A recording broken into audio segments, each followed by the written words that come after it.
அமெரிக்க டாலரில் டாலர் சின்னம் ஏன் உள்ளது தெரியுமா? அதன் அர்த்தம், வரலாறு என்ன தெரியுமா? வாங்க அதனை பற்றி இந்த பதிவில் விரிவாக பார்க்கலாம். அதற்கு முன்னாடி நம்ம சேனலை மறக்காம சப்ஸ்கிரைப் பண்ணுங்க. இந்தியாவின் ரூபாய் மதிப்பு தொடர்ந்து ஏற்ற இறக்கத்தில் இருந்தாலும் எப்போதும் டாலரின் மதிப்பை விட பல மடங்கு பின்தங்கியே உள்ளது. உலகின் பல நாடுகளின் கரன்சியுடன் ஒப்பிடும்போது டாலரின் மதிப்பு மிக அதிகமாகவே உள்ளது.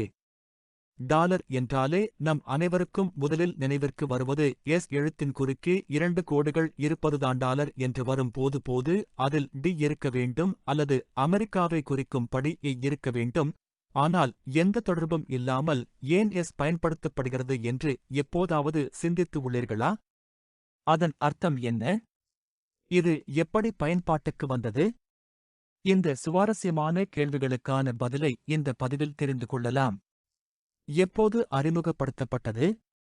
அமெரிக்கா தனது சொந்த நாணய முறையை நிறுவுவதற்கு முன்பு அமெரிக்க பிரிட்டிஷ் பவுண்டுகள், ஷில்லிங்குகள் மற்றும் பென்ஸ்களை பயன்படுத்தின. கண்டத்தின் நாணய முறை 1775 டாலர்களை அறிமுகப்படுத்தியது.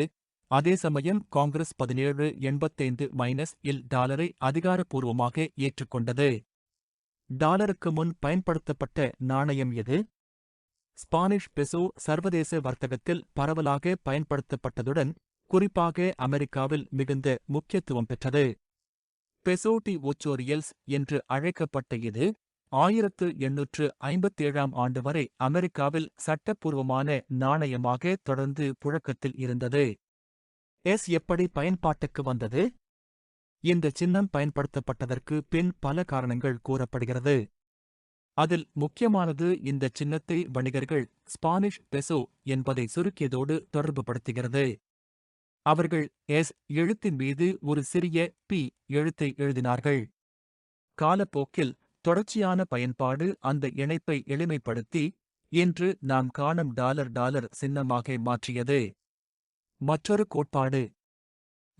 கோட்பாடு இந்த சின்னத்தை ஸ்பெயினின் தேசிய சின்னத்துடனும் ஹெர்குலஸின் தூண்களுடனும் தொடர்புபடுத்துகிறது என்று கூறுகிறது. இது யு மற்றும் எஸ் ஆகிய எழுத்துக்களை இணைக்கிறது என்று மற்றொரு கோட்பாடு கூறுகிறது. ஆனால் இந்த கோட்பாட்டை நிரூபிக்கும் சான்றுகள் எதுவும் இல்லை. டாலர் சின்னம் எப்போது அச்சிடப்பட்டது?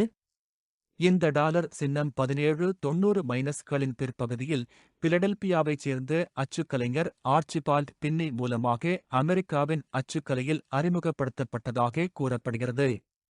இது ஆரம்பத்தில் கணக்கு புத்தகங்களிலும் அச்சுகளிலும் பயன்படுத்தப்பட்டு பின்னர் 1869 அமெரிக்காவின் பணத்தாள்களில் அச்சிடப்பட்டது.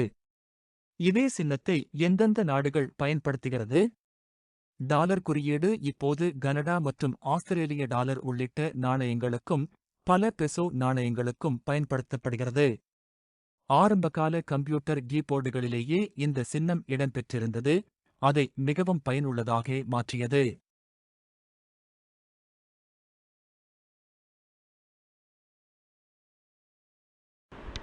Thanks for watching.